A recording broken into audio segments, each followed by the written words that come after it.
சட்டியில் எண்ணெய் ஊற்றியாச்சு. நம்ம வந்து முட்டை சாஸ் செஞ்சுக்கலாம் அன்றைக்கி. இப்போ கடுகு எடுத்துக்கலாம். கடுகு கொஞ்சம் போதும். ஓகே, நல்லா பொரியுது. நல்லா கருவேப்பிலை போட்டுக்கலாம். அடுத்ததாக அரிஞ்சு வச்சுருக்கிற வெங்காயம் இதை நம்ம போட்டுக்கலாம்.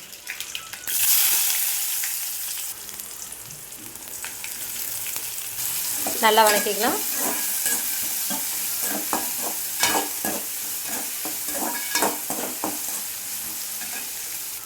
இப்போ நம்ம தக்காளியும் கொட்டிக்கலாம்.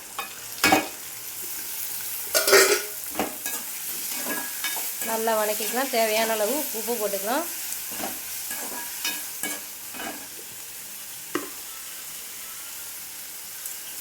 நம்ம எவ்வளோ சாதம் கிளற போகிறோமோ அதுக்கு தகுந்த மாதிரி உப்பு போட்டுக்கலாம்.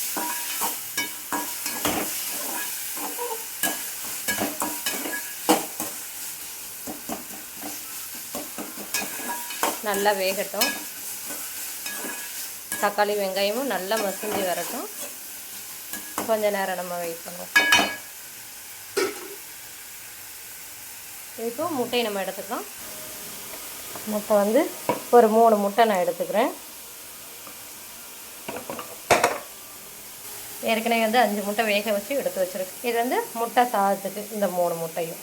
ஓகே, இப்போ தக்காளி வெங்காயத்தை நல்லா கிண்டி விட்டுக்கலாம். இன்னும் கொஞ்சம் நேரம் நல்லா மசிஞ்சு வரட்டும்.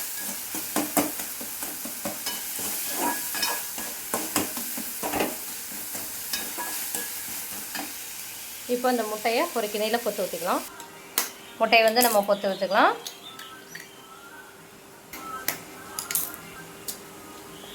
ரெண்டாவது முட்டை பொத்து ஊற்றியாச்சு. அடுத்தது இன்னொரு 3ஆவது முட்டையை நம்ம உடச்சி ஊற்றிக்கலாம். ஓகே, அவ்வளோதான். 3 முட்டையை உடச்சி ஊற்றியாச்சு. இதில் என்னென்ன தேவையோ இது எல்லாத்தையுமே போட்டுக்கலாம். முட்டைக்கு தேவையானதெல்லாம் கொஞ்சமாக மஞ்சத்தூள் போட்டுக்கலாம்.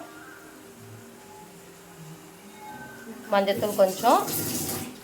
ஏற்கனவே நம்ம வந்து தக்காளி வெங்காயம் வணங்குறதுக்காக நம்ம உப்பு போட்டிருக்கோம். அதனால் முட்டைக்கு மட்டும் பார்த்துட்டு நம்ம கொஞ்சமாக போட்டுக்கணும் உப்பு. இதை வந்து தூள் உப்பு போட்டிருக்கேன். தக்காளி வெங்காயம் வணங்குறதுக்கு கல் உப்பு போட்டேன். ஓகே, இதை நல்லா மிக்ஸ் பண்ணிக்கலாம். ஓகே, இதில் பெப்பர் கொஞ்சம் போட்டுக்கலாம். போட்டுட்டு நம்ம மிக்ஸ் பண்ணிக்கலாம். பெப்பர் வந்து நான் பொடி பண்ணி வச்சுருக்கேன். மிளகு தூளில் கொஞ்சம் போட்டுக்கலாம். இப்போ நம்ம இது எல்லாத்தையுமே வந்து கிண்டி விட்டுக்கலாம். இப்போ நல்லா கலக்கி விட்டுக்கலாம்.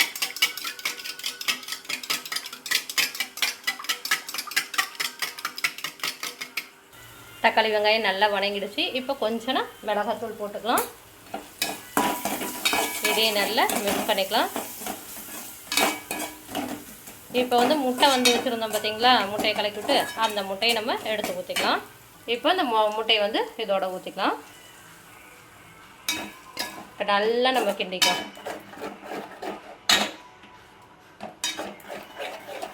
அவ்வளோதான். இதை நல்லா கிண்டிக்கிட்டு இதில் சாதத்தை போட்டு கிளறி கொடுத்துக்க வேண்டியதுதான்.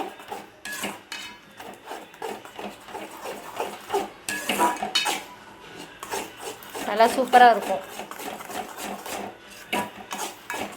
எங்கள் வீட்டு குட்டீஸுங்களுக்கு இந்த மாதிரி செஞ்சு கொடுத்துருக்கேன். ரொம்ப விரும்பி சாப்பிடுவாங்க. இது மாதிரி செய்யும்போது நல்லா அடி பிடிக்காமல் கிண்டி விட்டுக்கலாம்.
நல்லா சுண்டிடுச்சு. இப்போ சாதத்தை போட்டு நம்ம கிளறிக்கலாம்.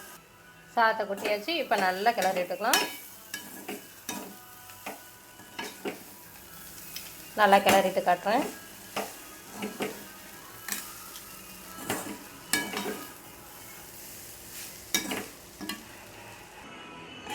அவ்வளோதான், சாதம் கிளறியாச்சு.